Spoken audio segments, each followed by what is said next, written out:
क्यों एक भोली भाली औरत अपने पति की मूर्ति के साथ जलकर अपने प्राण त्याग देती है? क्यों राजा विक्रमादित्य को एक चक्रवर्ती सम्राट होते हुए भी किसी दूसरे राजा के यहाँ नौकरी करनी पड़ती है? क्या राजा विक्रमादित्य एक मरी हुई औरत को फिर से जिंदा कर पाएंगे? जानने के लिए देखिए ये जबरदस्त कहानी। एक ब्राह्मण अपनी पत्नी के साथ उज्जैन नगर में रहता था। ब्राह्मण की पत्नी सुशीला बड़ी पतिव्रता स्त्री थी। ब्राह्मण कहने के लिए तो राजा के यहाँ नौकर था, परंतु राजा विक्रम ब्राह्मण से कोई कार्य नहीं करवाते थे। बस हर माह घर बैठे उस ब्राह्मण की तनख्वाह भेज दिया करते थे। ब्राह्मण को राजा की तनख्वाह खाते खाते जब काफी अरसा हो गया तो एक दिन वह अपनी पत्नी से बोला, भाग्यवान, राजा का धन खाते खाते काफी लंबा समय हो गया, किंतु राजा ने बदले में मुझसे कोई काम नहीं लिया। इस भार से मैं कैसे कर्ज मुक्त हो सकूंगा? अंततः पत्नी से विचार कर वह राजा के पास पहुंचा और बोला, राजन, आपकी रकम खाते खाते मुझे काफी समय हो गया, लेकिन आपने मुझसे कोई काम नहीं लिया। इस प्रकार मैं कैसे कर्ज मुक्त हो सकूंगा? मेरी इच्छा है कि आप मुझसे कोई काम लें ताकि मैं आपके ऋण से मुक्त हो जाऊं। ब्राह्मण की बात सुनकर राजा बोला, हे ब्राह्मण, मेरी प्रतिज्ञा है कि मैं किसी ब्राह्मण से काम नहीं लेता, पर फिर भी आपकी यही इच्छा है तो मेरे कहने से गंगा स्नान कराओ और एक कलश गंगा जल मेरे लिए भी लेते आना। यही है आपका कार्य। राजा के वचन सुनकर ब्राह्मण अत्यंत प्रसन्न होकर अपने घर आया और सारा हाल अपनी पत्नी से कह सुनाया। वह बोली,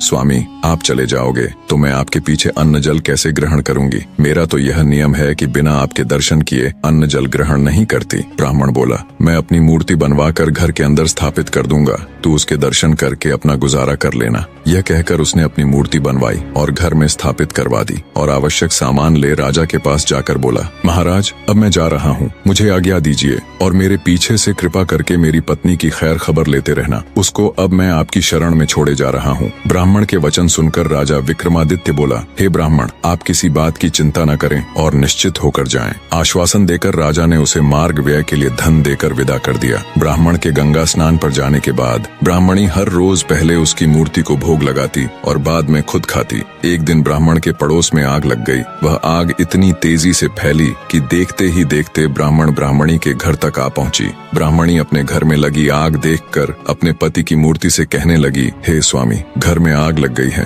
कृपया बाहर चलो। जल्दी ही आग ने पूरे घर को अपने चपेटे में ले लिया, परंतु ब्राह्मणी टस से मस न हुई और वो उस ब्राह्मण की मूर्ति के आगे वही शब्द दोहराती रही, स्वामी, घर में आग लग गई है, बाहर चलो। आखिर ब्राह्मणी आग में ब्राह्मण की मूर्ति के साथ चिपट जलकर मर गई। जब राजा विक्रम को ये बात पता चली तो वो माथा पकड़कर बैठ गया और खुद से कहा, ये तो बड़ा अनर्थ हो गया। अब जब ब्राह्मण आकर पूछेगा तो मैं उसे क्या उत्तर दूंगा? ब्राह्मण अपनी पत्नी को राजा के हवाले छोड़कर उसके कहने से गंगा स्नान करने गया था, पर ब्राह्मणी तो उसकी मूर्ति के साथ जल चुकी थी। राजा विक्रम के दिन बड़े भारी हृदय के साथ चिंता में निकल रहे थे। इसी बीच एक रोज ब्राह्मण भी वापस आ गया और घर में लगी आग और अपनी स्त्री के जल मरने का समाचार सुनकर वह आग बबूला हो उठा। बोला, ऐसे कैसे हो सकता है? मैं तो राजा को अपनी ब्राह्मणी का ध्यान रखने के लिए बोलकर गया था, उन्होंने उसका ध्यान क्यों नहीं रखा? वह आनन फानन में भागा भागा तुरंत राजा के पास गया और क्रोधित होकर पूछने लगा, ऐ राजा, मेरी स्त्री कहाँ है? कहाँ है मेरी ब्राह्मणी?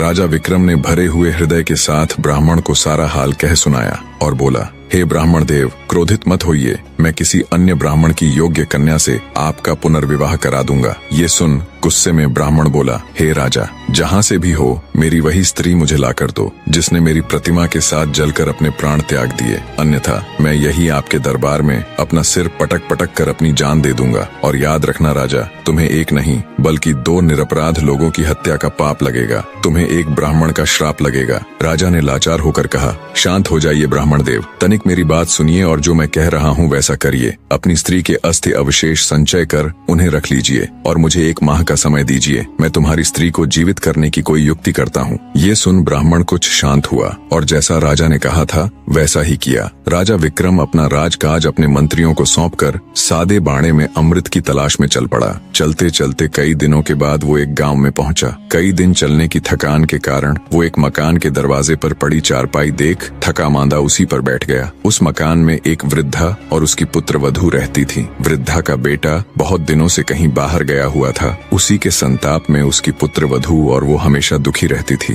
थोड़ी देर बाद जब वृद्धा की पुत्र वधू बाहर आई और उसने राजा को वहाँ बैठा देखा तो मन में सोचने लगी, हो न हो यही मेरा पति है। इसकी सूरत और उम्र दोनों मेरे बहुत दिनों से बाहर गए पति से मेल खाती हैं। यह बात मन में विचार करके वह भीतर गई और अपनी सास से कहने लगी, माँ जी, मुझको ऐसा प्रतीत हो रहा है कि आपका बेटा लौट आया है और बाहर द्वार पर बैठा है। बहू की बात सुनकर बुढ़िया खुश हो दौड़कर दरवाजे पर आई। जब उसने राजा विक्रम को देखा तो उसे भी वो बिल्कुल उसके बेटे की तरह जान पड़ा। वृद्धा बोली, बेटा तू बाहर क्यों बैठा है? चल अंदर चल। कहाँ था तू इतने दिनों से? देख, तेरी याद में तड़प तड़प कर मेरी यह दुर्दशा हो गई और तूने एक बार भी मेरी सुध नहीं ली। वृद्धा की बात सुनकर राजा विक्रम हड़बड़ाया और सोचने लगा, हे ईश्वर, ये क्या नई बला मेरे सिर आन पड़ी। वह वृद्धा से बोला, माँ, मैं तेरा बेटा नहीं हूँ, पर तू अपने बेटे का हाल बता। मैं तुझे तेरे पुत्र से मिलाने की कोशिश जरूर करूंगा।